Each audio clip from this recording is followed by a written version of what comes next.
The next concept in the chapter is propensity to save. Propensity to save means the part of income which is saved, यानी income का वो हिस्सा जो खर्च नहीं किया गया, जो सेव किया गया, वो propensity to save कहलाता है. Propensity to save has two types. The first one is average propensity to save, APS, and the second one is marginal propensity to save, MPS. तो अब हम बारी बारी से दोनों को स्टडी करेंगे. The first is average propensity to save. It refers to the ratio of total savings to the corresponding level of income.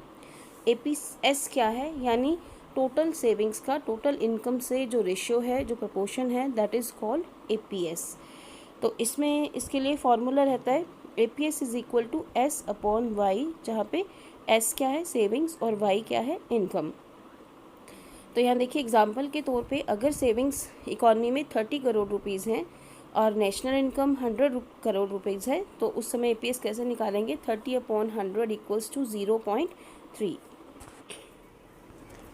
Important features of APS.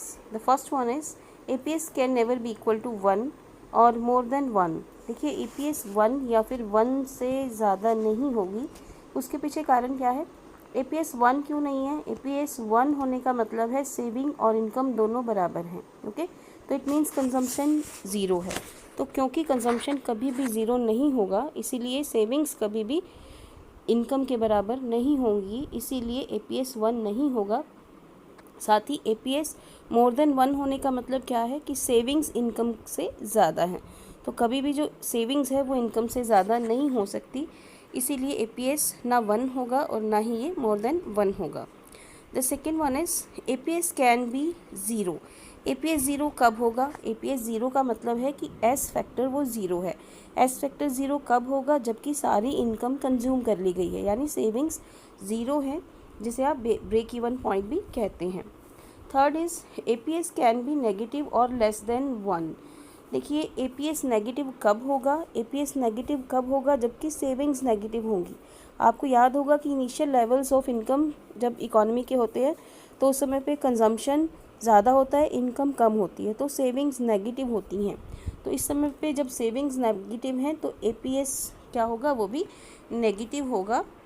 और ये लेस देन 1 कब होगा, जबकि सेविंग्स इनकम से कम है, यानी इनकम ज़्यादा है और सेविंग्स कम है, तब ये लेस देन 1 होगा.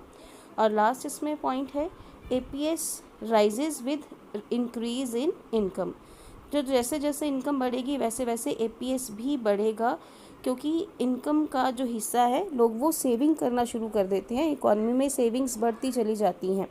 If you remember savings curve, तो saving curve negative Y axis से शुरू होता है, ज़ीरो को टच करता है, X एक्सिस को ये टच करता है, उसके बाद ये पॉजिटिवली बढ़ना शुरू हो जाता है, यानी सेविंग्स इनकम के साथ साथ बढ़ती हैं. तो इसीलिए APS भी क्या है, वो क्या होगा, इंक्रीज़ होता जाएगा जैसे जैसे इनकम बढ़ेगी. Next concept is marginal propensity to save.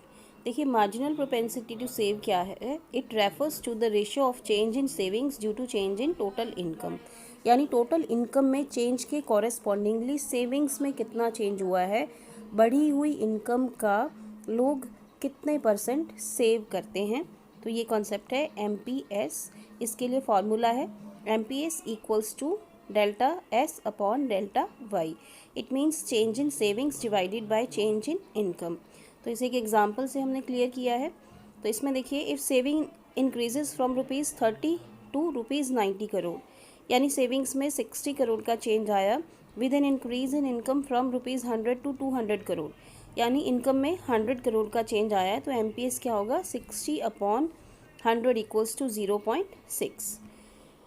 Next features of MPS की फीचर्स क्या होंगी.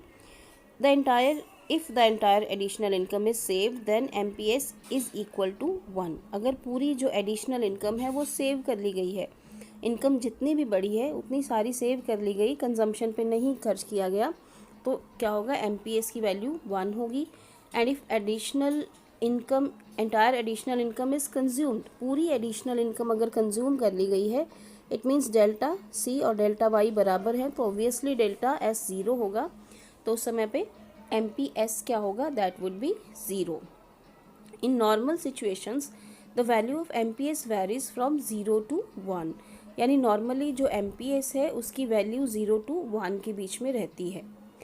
नेक्स्ट है relationship of APC and APC and APS।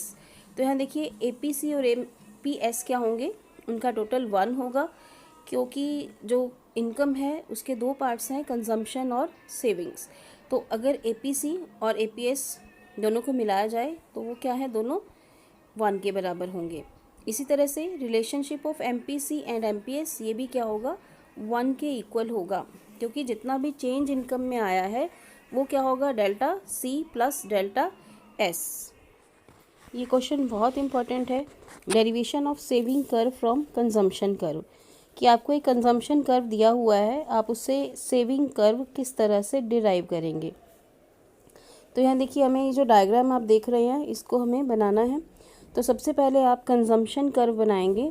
Consumption curve आपको याद होगा कि consumption curve upward sloping curve होता है, जो कि इनकम और कंजम्पशन में पॉजिटिव रिलेशनशिप को शो करता है, और ये कर्व कहीं ना कहीं वाई एक्सिस से स्टार्ट होता है।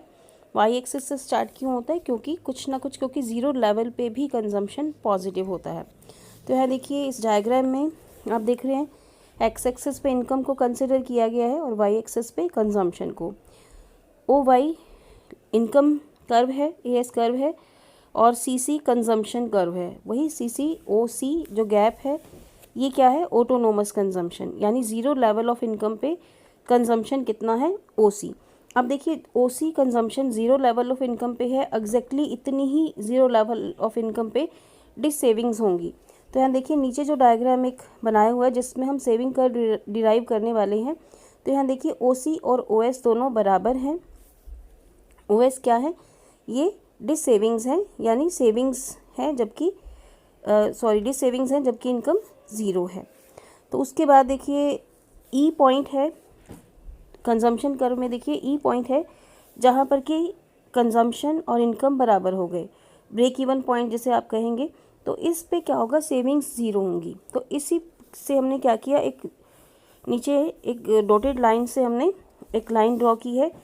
तो यानी यहाँ पर क्या होगा, जो सेविंग कर्व है वो किसको टच करेगा, एक्स एक्सिस को टच करेगा। तो हमारे पास दो पॉइंट्स आ गए हैं नीचे, S और R।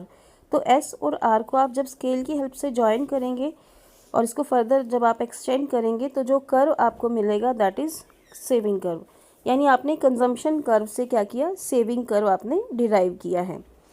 और इसी के साथ साथ इसमें एक क्वेश्चन और भी आपसे पूछा जा सकता है कि derivation of consumption curve from saving curve, यानी आपको गिवन क्या होगा, सेविंग कर्व, और आपने उससे क्या डिराइव करना है, कंजम्पशन कर्व से आपने डिराइव करना है। तो इसमें आप क्या करेंगे कि जो डायग्राम बनाएंगे उसमें आप सेविंग कर्व को ऊपर लेंगे और कंजम्पशन कर्व आप नीचे डिराइव करके दिखाएंगे।